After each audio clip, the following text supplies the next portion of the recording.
So I decided this 3-inch pipe was all that was needed for the intake, I guess. And they have it connected to that mandrel pipe there.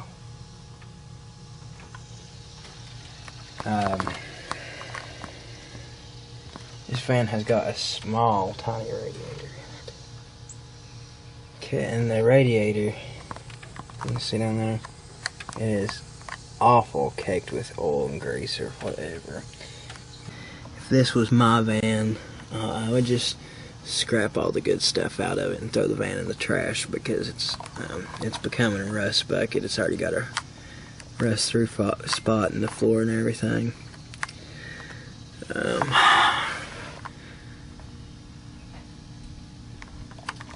Looks like you'd been leaking at the front crank seal, and I guarantee the rear main seal, it's all good and wet and gooey back there.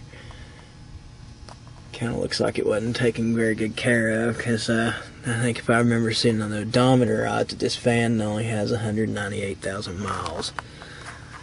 So it's pretty sad that this block's already dead after that.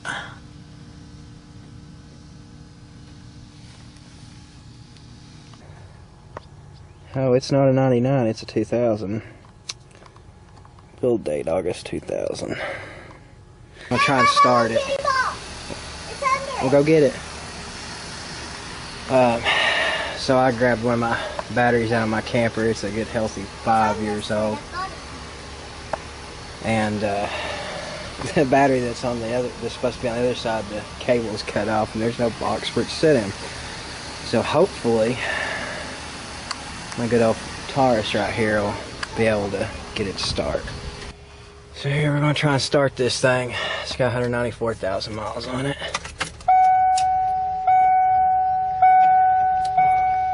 It might have a little enough fuel, who knows.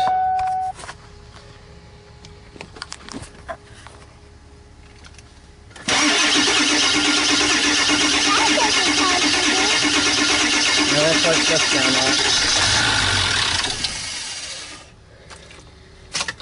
So it wants to start.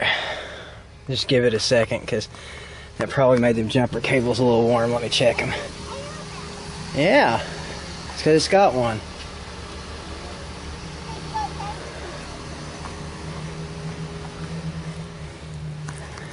I'm going to take a little picture. No, you're not.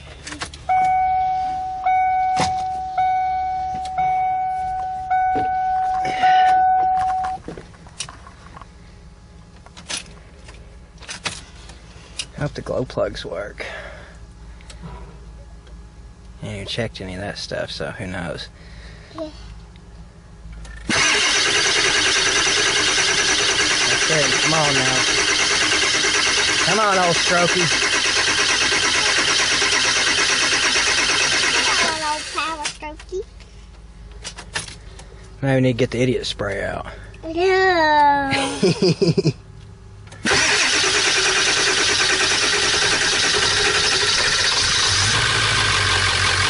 There she goes.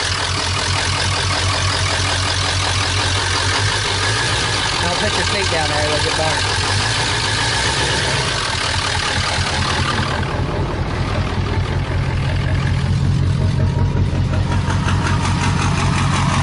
Oh, that's always a bad sign. You hear that right there?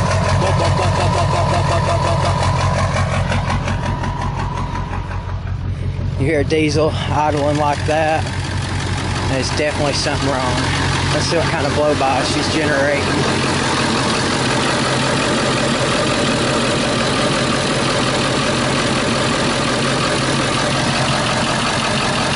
You can see a little out there. Yeah. Can't wait to see what this looks like when we get down inside it.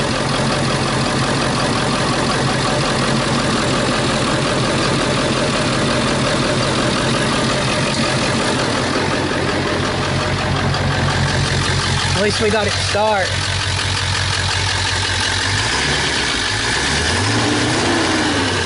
Oh no, it's to blow up! Look out! Ah, it's so crazy! It's okay, it's not going to make a big difference.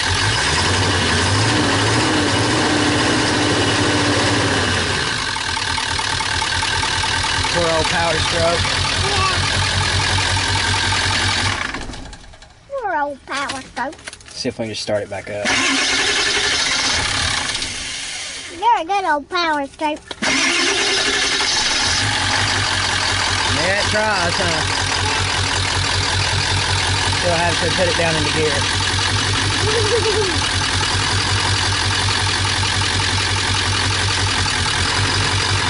Yep, it'll move. Yeah, that's good enough for me. I was just making sure all that stuff worked because, you know, when we swap our block over in this thing, I don't want to find out it don't start and there's something wrong with the stuff that is on this engine, so.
So on another note, I had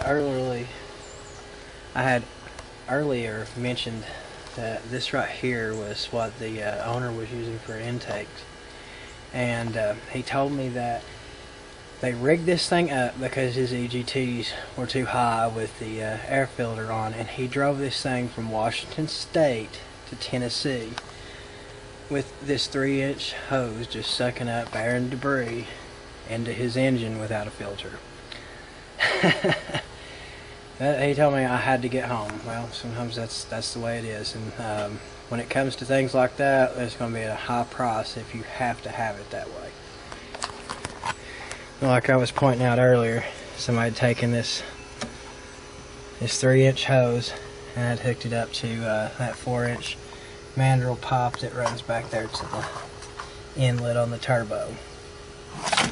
And so I'm also going to have to rig him up a new air breather system because I'm not going to warranty this work with that like that.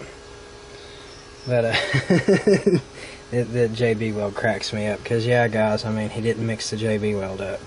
There's the first part of the mix and there's the second part, and they just layered it over top of each other. Cycle it one more time. Let's see until it starts. Well, hopefully it will this time.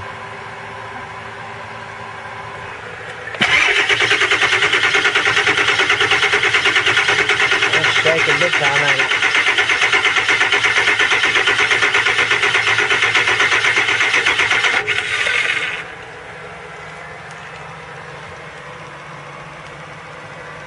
It may not start again though.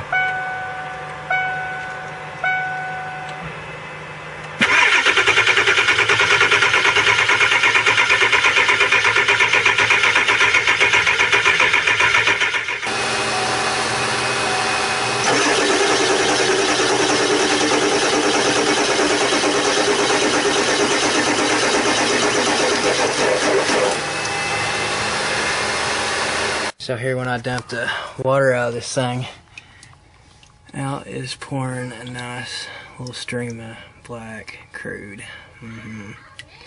So for sure there's definitely some serious damage to the block like the guy was telling me. Okay, so I wanted to show what came out of the radiator. That is what came out of the radiator.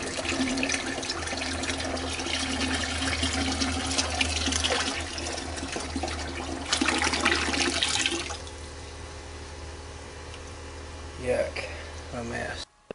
So today's September the 23rd, and when the owner of the van came over here and talked to me this morning, I went to show him the block, and when we rolled this block over, I found that there's actually 2 cracks on the side of this block, not just one. I don't know how in the world I missed that second crack, but anyway, so this block's actually been cracked in 3 different places, you know, over here on the top deck as well. Yeah, you can see that.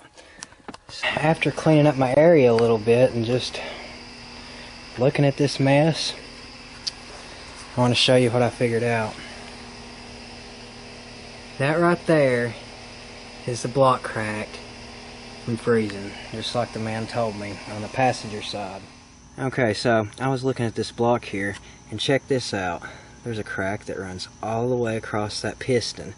This block is definitely destroyed, so, you know, I've already let it sit outside and it's starting to rust a little, but I'm sure you could probably see that in there. It's still got the cross hatches. It's a shame to have to trash this block since the, you know, the cylinder walls, they don't look that bad or anything, but that crack there, that pretty much is the death of this thing. There's that crack on that block, and I'm sure that you can see that a lot better now in the daylight. Starts right there, travels all the way over there, and I mean, if you look real hard, you can see where the block is swelled.